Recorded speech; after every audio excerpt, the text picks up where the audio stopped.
sa piging na handog niya sa atin. Tayo'y magbigay galang sa Diyos na sa timay nalang. Tanay hinapoli at hinirang, bawang iniingatan, ating dakilain at sambahin ang Panginoong butihin. Ialay mga awitin sa piging na handog niya sa atin. Ialay mga awitin sa piging na handog niya sa atin.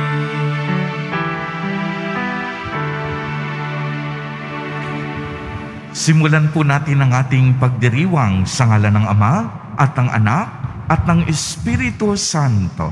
Amen. Ang pagpapala ng ating Panginoong Hesukristo, ang pag-ibig ng Diyos Ama, at ang pakikipagkaisa ng Espiritu Santo naway sumainyong lahat. At sumayo rin. Mga kapatid kay Kristo at mga kadiboto, sa araw pong ito ay ating ipinagdiriwang ang kapistahan ni Apostol San Mateo, manunulat ng mabuting balita. Tayo pong lahat ay tinipon ng ating Nuestro Padre, Jesus Nazareno, bilang kaanib ng angkan ng Diyos. Tinipon niya po tayong lahat sapagkat mahal niya tayo. Kaya dumulog po tayo sa ating maawaing Panginoon na nagpapatawad ng lubos. Sinugong tagapagpagaling sa mga nagsisisi. Panginoon, kaawaan mo kami. Panginoon, kaawaan mo kami. Dumating na tagapag-aniyayang mga makasalanan ay magsisi. Kristo, kaawaan mo kami. Kristo, kaawaan mo kami. Nakaluklok ka sa kanan ng Diyos Ama para ipamagitan kami. Panginoon, kaawaan mo kami. Panginoon, kaawaan mo kami. Kaawaan tayo ng makapangyarihang Diyos. Patawarin tayo sa ating mga kasalanan at patnubayan tayo sa buhay na walang hanggan. Amen.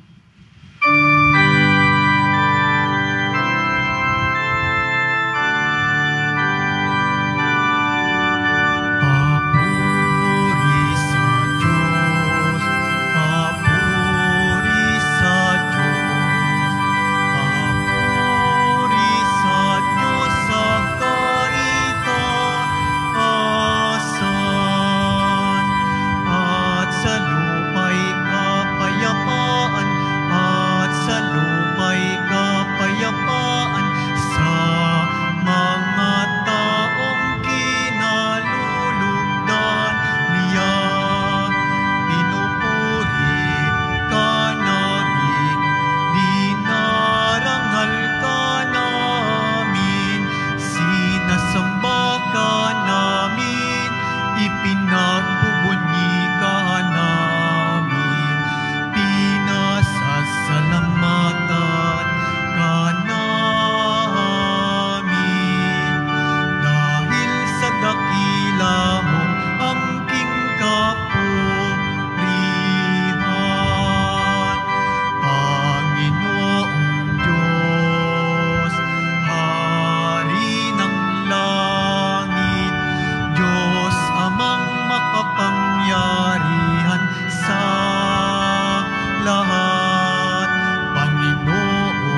Manalangin tayo.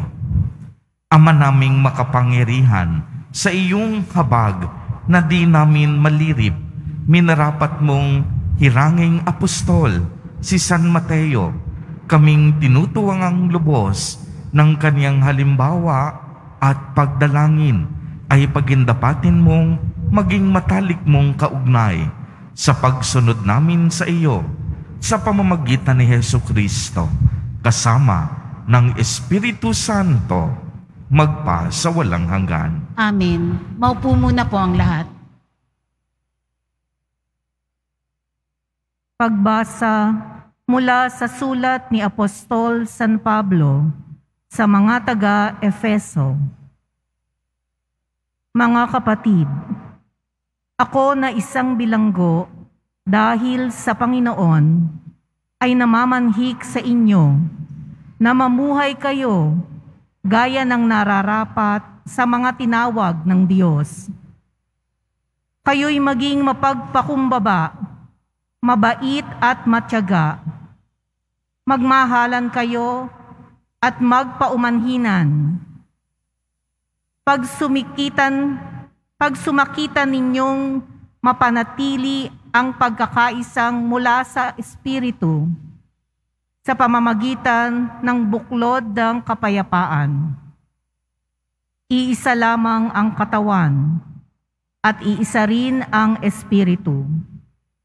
Gayon din naman, iisa lamang ang pag-asa ninyong lahat, dulot ng pagkatawag sa inyo ng Diyos.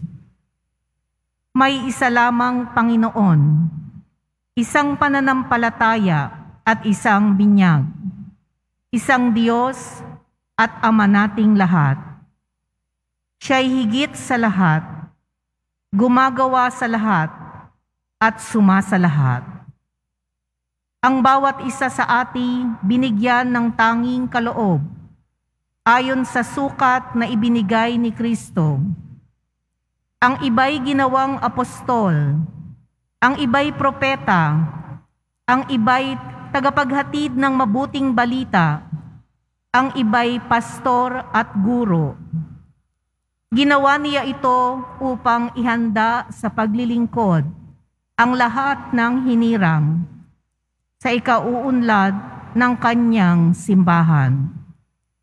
Sa gayon, tayong lahat ay magkakaisa sa pananampalataya at pagkakilala sa anak ng Diyos at maging ganap ang ating pagkatao ayon sa pagiging ganap ni Kristo.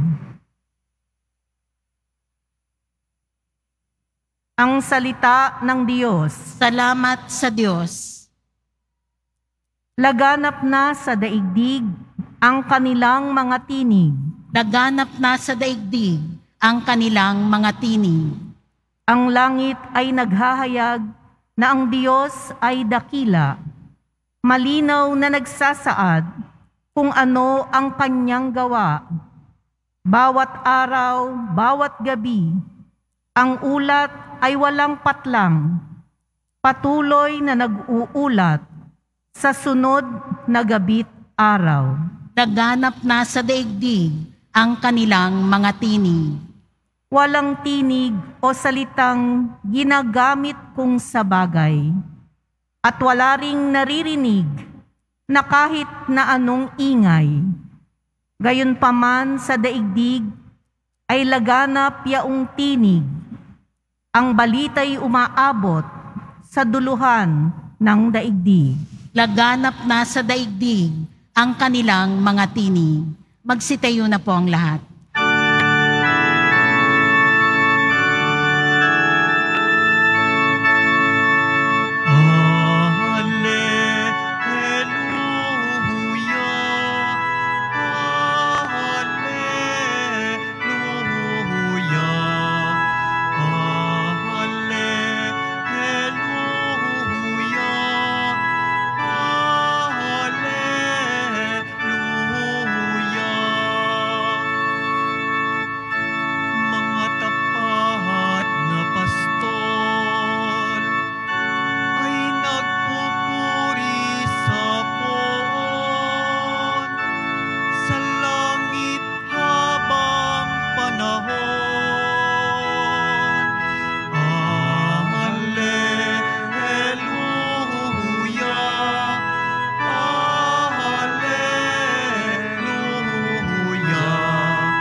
Sumainyo ang Panginoon. At sumayo rin. Ang mabuting balita ng Panginoon ayon kay San Mateo. Papuri sa iyo, Panginoon.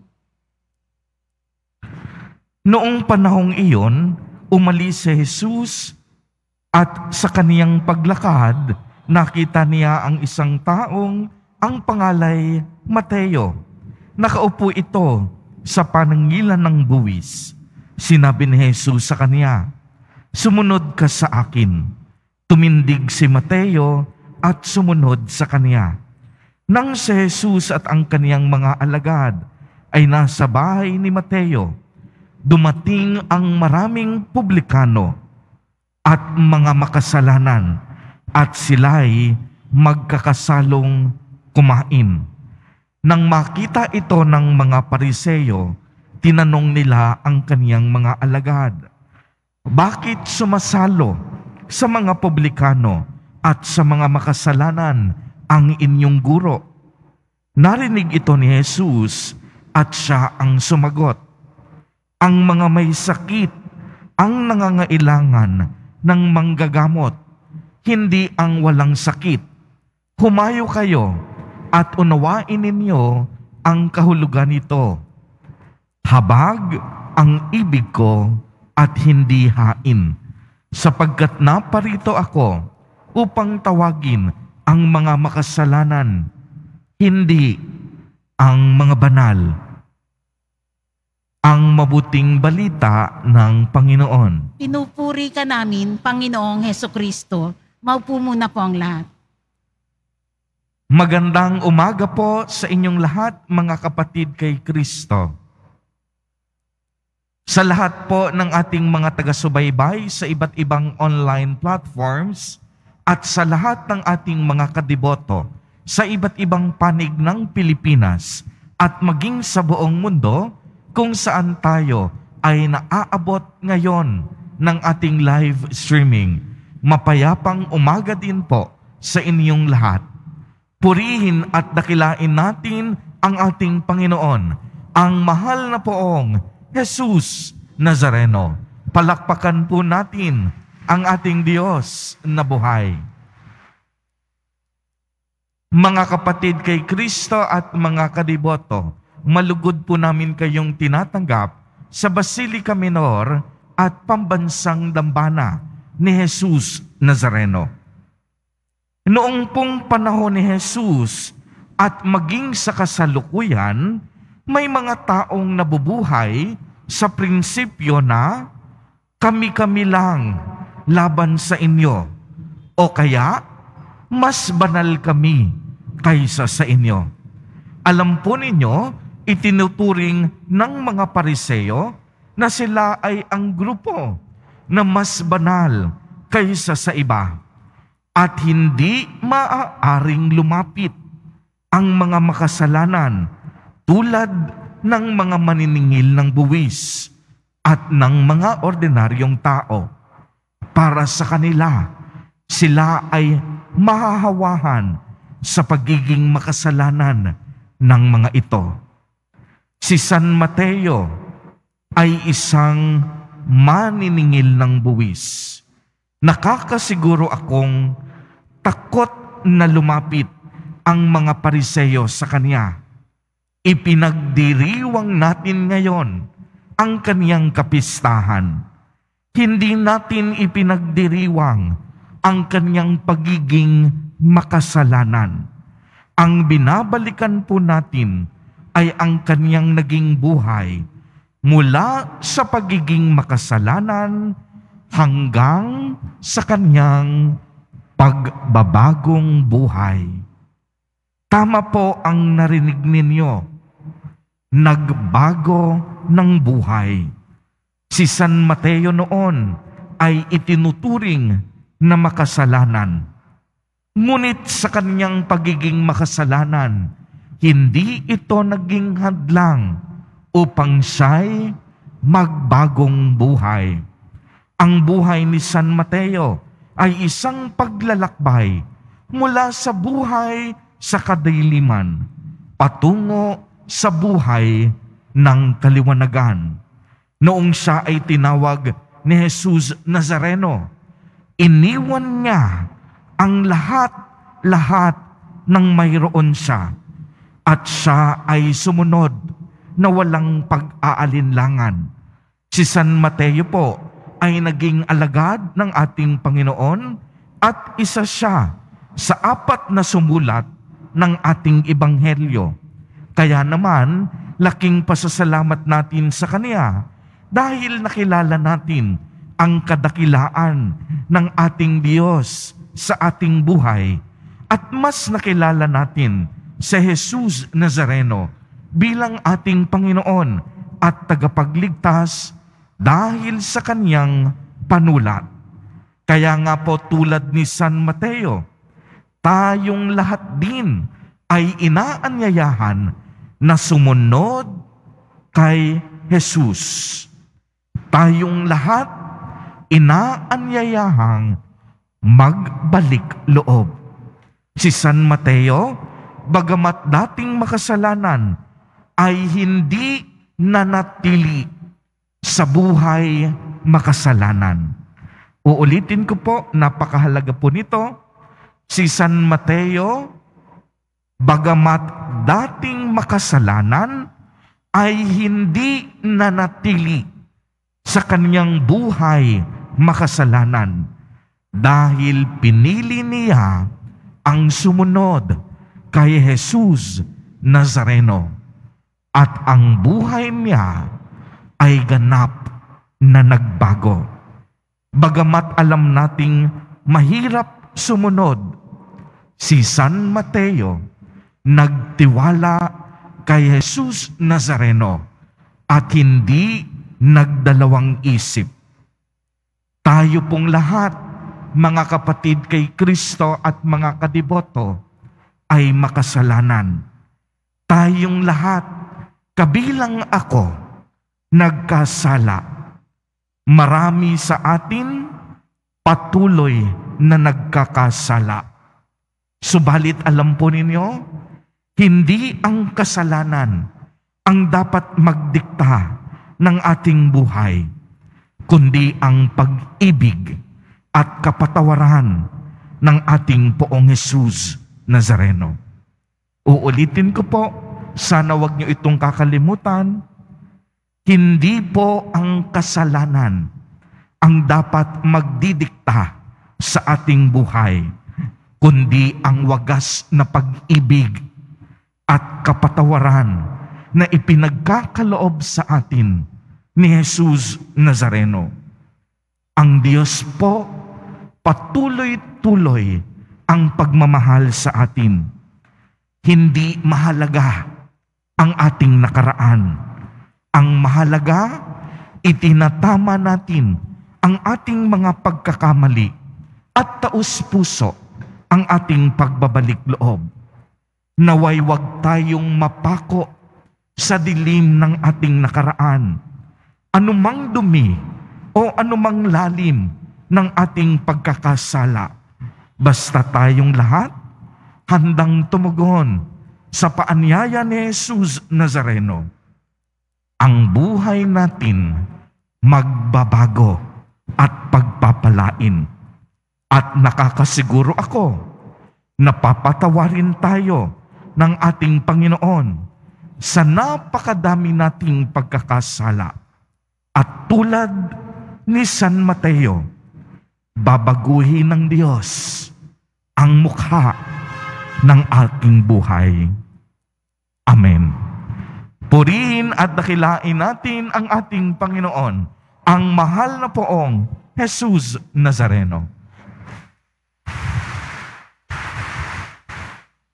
Tumayo na po ang lahat.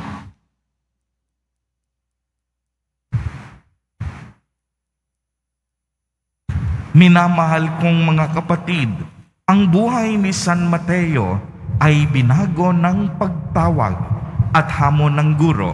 Nawa ang aming mga panalangin ay magpahayag ng pagbabago ng buhay at maging sensitibo kami sa mga pangangailangan ng iba. Sa bawat panalangin at kahilingan ang atin pong itutugon, Diyos ng pagpapatawad, maging mapagpala ka sa amin. Diyos ng pagpapatawad, maging mapagpala ka sa amin. Ang mga programa para sa pagbabago, naway maging tanda ng ating buhay Kristiyano. Manalangin tayo. Diyos ng pagpapatawad, maging mapagpala ka sa amin. At tinawang tanggapin ang hamon at tawag sa pagbabalik loob sa halip na mahikayat sa pang-akit ng mundo. Manalangin tayo. Diyos ng pagpapatawad, maging mapagpala ka sa amin. Ang mga may kinalaman sa mga bagay tungkol sa pananalapi, naway hindi matuksong ipagpalit ang kanilang kaluluwa para sa kayamanan at kapangyarihan. Manalangin tayo. Diyos ng pagpapatawad, maging mapagpala ka sa amin. Ang mga may kahinaan sa kanilang espiritual na buhay, naway humanap ng tulong sa sakramento ng pakikipagkasundo. Manalangin tayo. Diyos ng pagpapatawad, maging mapagpala ka sa amin. Ang mga yumao naway mapatawad sa kanilang mga kasalanan. Manalangin tayo. Diyos ng pagpapatawad, maging mapagpala ka sa amin. Makapangyarihang Diyos, sa pamamagitan ng mga panalangin ni San Mateo, tanggapin mo ang mga kahilingan ng iyong bayan, ang bagong Israel na tinipon ng biyaya ng iyong muling nabuhay na anak, na nabubuhay at naghahari magpa sa walang hanggan. Amen. Maupo muna po ang lahat.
Manalangin kayo mga kapatid upang ang paghahain natin ay kalugdan ng Diyos amang makapangyarihan. Tanggapin nawa ng Panginoon itong paghahain sa iyong mga kamay, sa kapurihan niya at karangalan sa ating kapakinabangan at sa buong sambayanan niyang banal.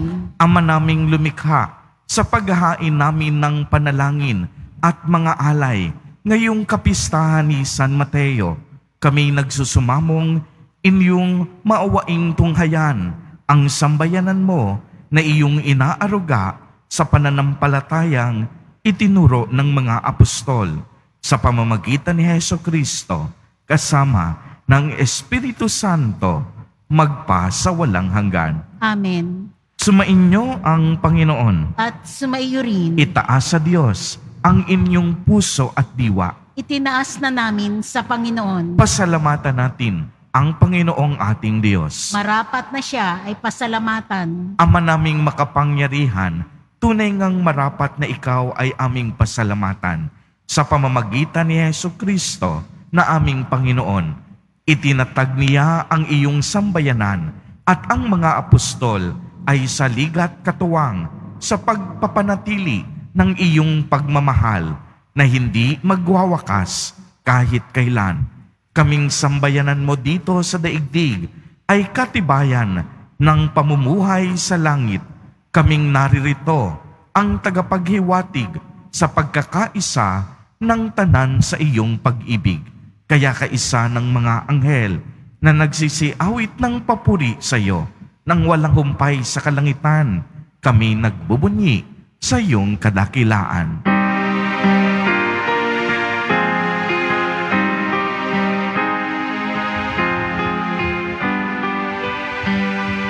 Santo, Santo, Santo, Panginoong Diyos ng mga hukbo. Napupuno ang langit at lupa ng kadakilaan mo. Hosana, Hosana sa kaitaasan. Pinagpala ang naparirito sa ngalan ng Panginoon. Hosana, Hosana sa kaitaasan.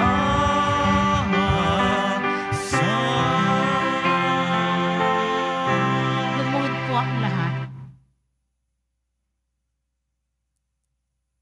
Ama naming banal, ikaw ang bukal ng tanang kabanalan.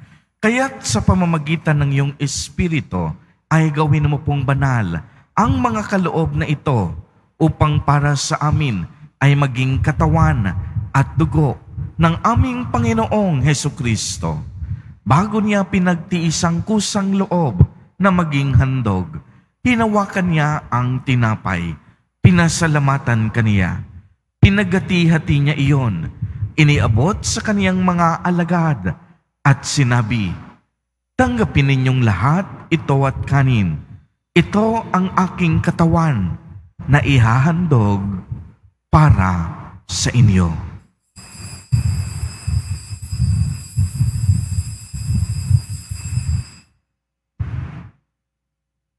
Gayon din naman noong matapos ang hapunan, hinawakan niya ang kalis, muli kanyang pinasalamatan.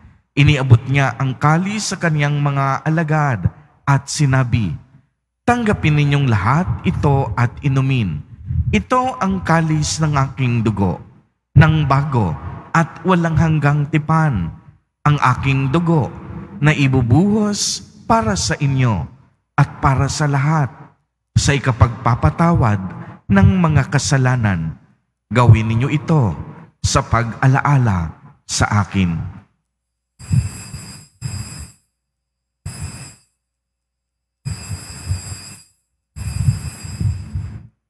Magsitayo na po ang lahat. Ipagbunyi natin ang misteryo ng pananampalataya. Si Kristo'y namatay, si Kristo'y nabuhay, si Kristo'y babalik sa wakas ng panahon. Ama, ginagawa po namin ngayon ang pag-alaala sa pagkamatay at muling pagkabuhay ng iyong anak. Kaya't iniaalay namin sa iyo ang tinapay na nagbibigay buhay at ang kalis na nagkakaloob ng kaligtasan. Kami po'y nagpapasalamat dahil kami iyong minarapat na tumayo sa harap mo para maglingkod sa iyo. Isinasamo namin na kaming magsasalo-salo sa katawan at dugo ni Kristo ay mabuklod sa pagkakaisa sa pamamagitan ng Espiritu Santo. Ama, lingapin mo po ang iyong simbahang laganap sa buong daigdig. Puspusin mo kami sa pag-ibig kay isa ni Francisco na aming Santo Papa at ni Jose na aming Obispo at ng Tanang Kaparian. Alalahanin mo rin ang mga kapatid naming nahimlay nang may pag-asang sila'y muling mabubuhay. Gayon din ang lahat ng mga pumanaw. Kaawaan mo po sila at patuloyin sa iyong kaliwanagan. Kaawaan mo at pagindapatin kaming lahat na makasalo sa iyong buhay na walang wakas. Kaisa ng mahal na Birheng Maria na ina ng Diyos, ng kabiyak ng puso niyang si San Jose, kaisa ng mga apostol, ni San Juan Bautista, San Mateo, at ng lahat ng mga banal na namuhay dito sa daigdig ng kalugod-lugod sa iyo.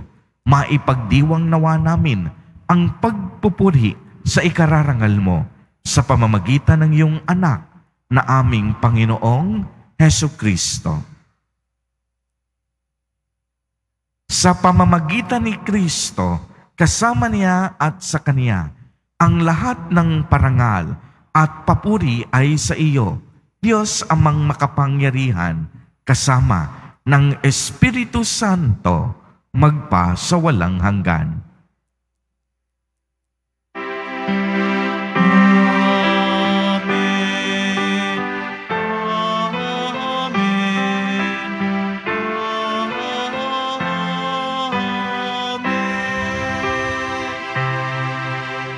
Sa tagubilin ng mga nakagagaling na utos at turo ni Jesus na Panginoon natin at Diyos, ipahayag po natin ng lakas sa loob.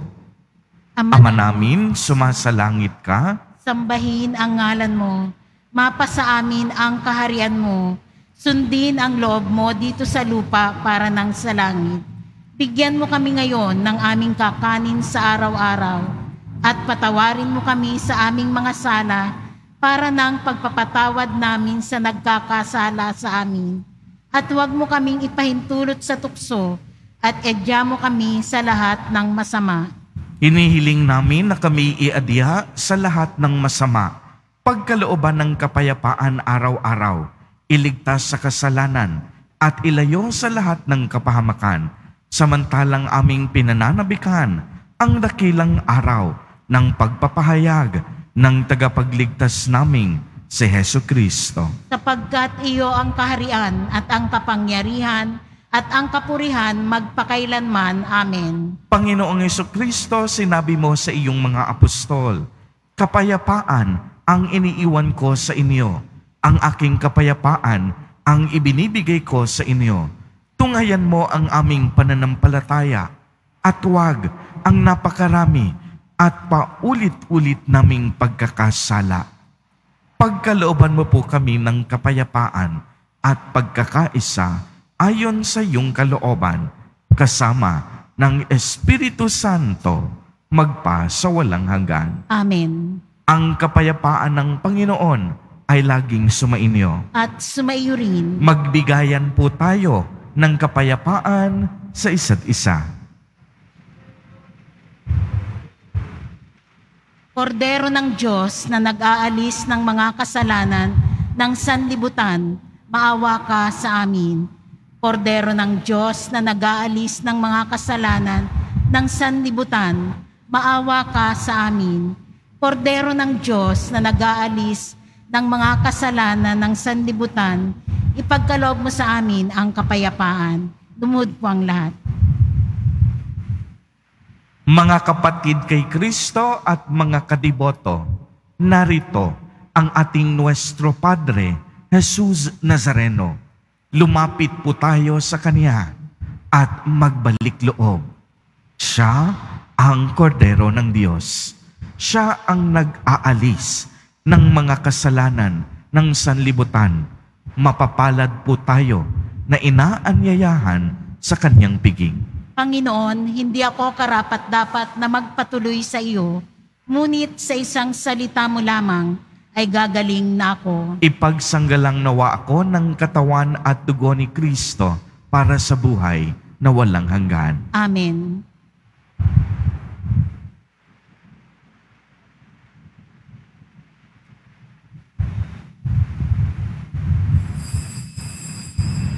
Para sa lahat ng tatanggap ng banal na komunyon, sasagot po tayo ng amen pagkasabi ng pari o ng lay minister ng katawan ni Kristo at isubo agad sa bibig bago umalis sa harapan ng pari o lay minister. Sumunod po tayo. Maraming salamat po.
Pagkatapos ng misa, wiwisikan po ang lahat ng banal na tubig. Pinakikiusapan ang lahat na manatili lamang muna sa inyong mga lugar. Tanging sa Quezon Boulevard o sa Plaza San Juan lamang ang labasan ng lahat. Sumunod po tayo. Maraming salamat po sa inyong pagdalaw at pagsisimba sa Basilica Menor at Pambansang Dambana ni Jesus Nazareno.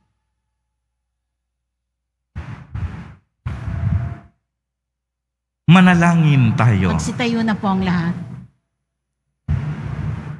Ama naming mapagmahal, sa pakikinabang namin sa galak ng katubusan na siyang sanhi ng masayang pagpapatuloy ni San Mateo sa manunubos upang makasalo sa kaniyang tahanan, ipagkaloob mong lagi naming tanggapin bilang pagkain siyang naparito upang tawagin ang mga makasalanan at hindi lamang ang mga banal na ngayoy kasama ng Espiritu Santo magpa sa walang hanggan. Amen.